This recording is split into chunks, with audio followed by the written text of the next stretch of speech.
we carry on talking as though we still had the power, but in fact we don't. So we then talk about our values. We must. One of the phrases which you hear in Parliament a great deal is "we must."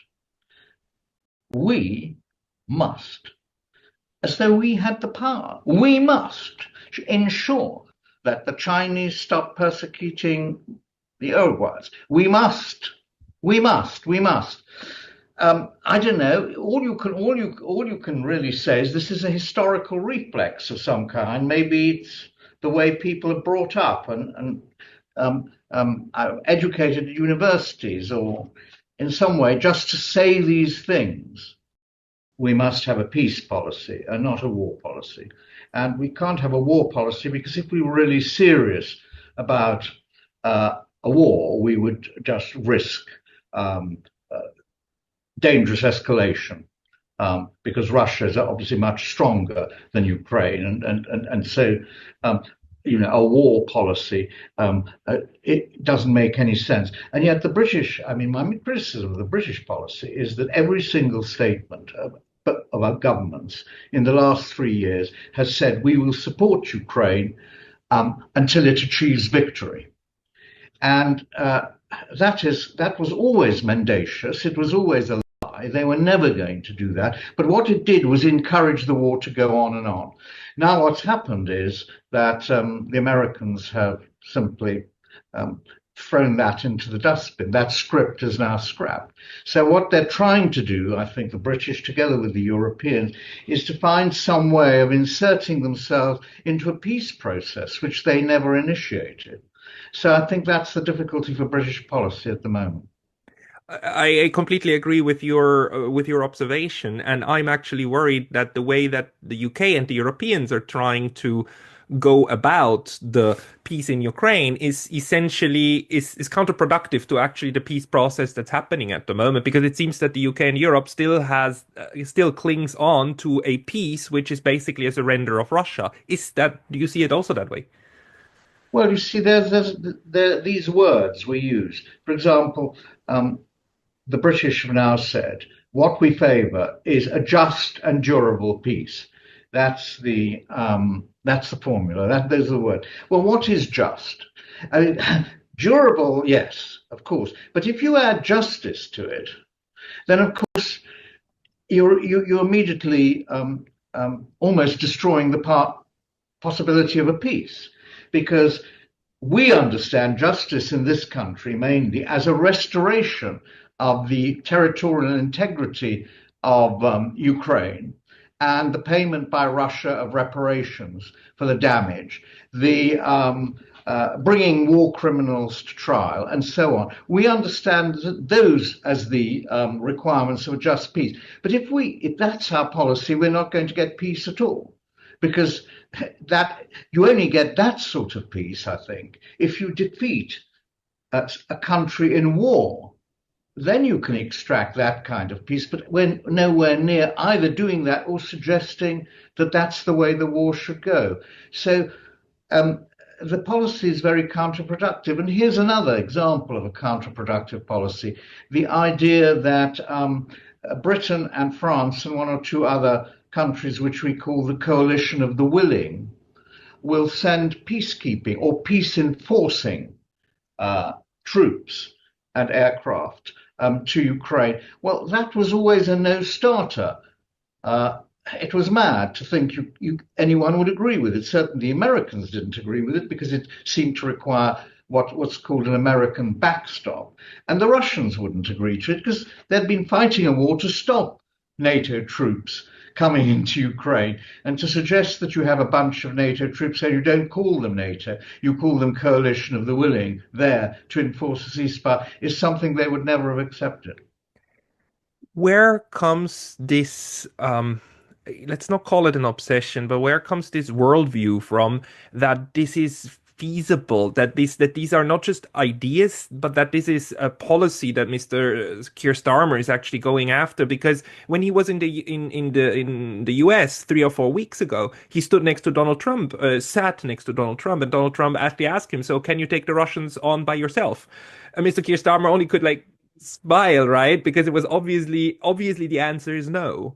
Why Mm. why is this idea there that the Europeans somehow need to lead a a force with knowing that the only way that this can be achieved is with the Americans in the back? Where's this coming from? Well, they want to maintain their relevance. I mean, their script's been unended. I mean, their position's been unended, upended, I should say.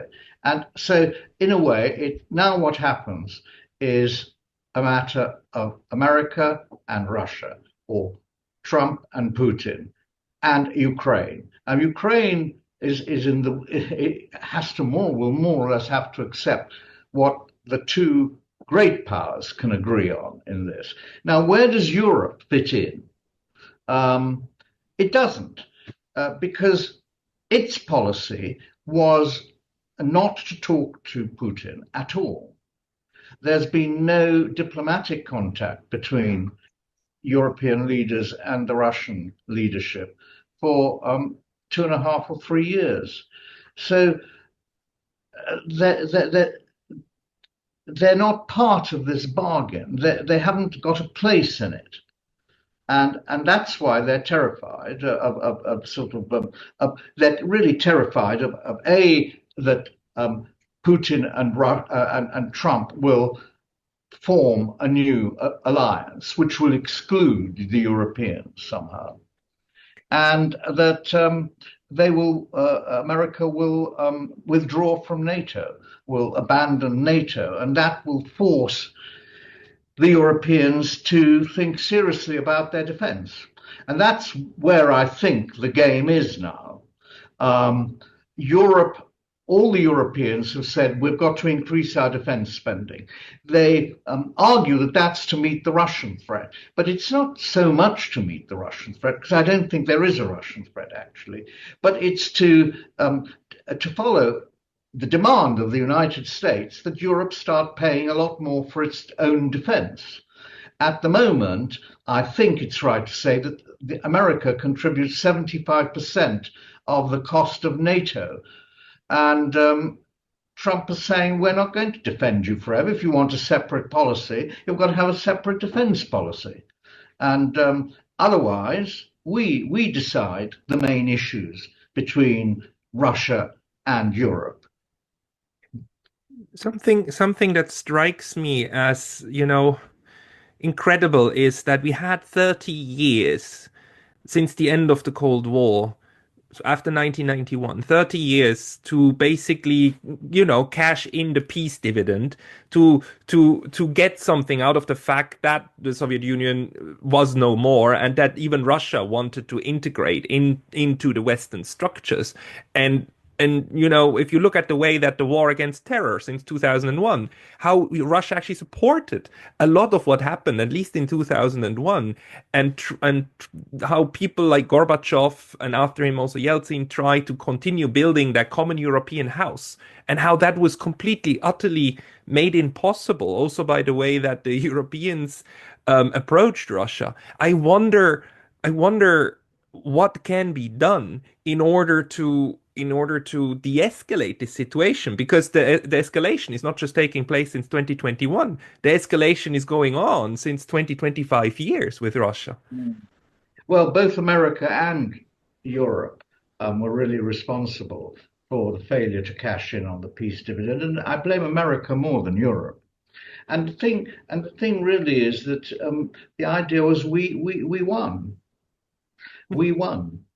and therefore we can do what we create the new world order, and a new world order, because we won, is unipolar. America's the only pole left.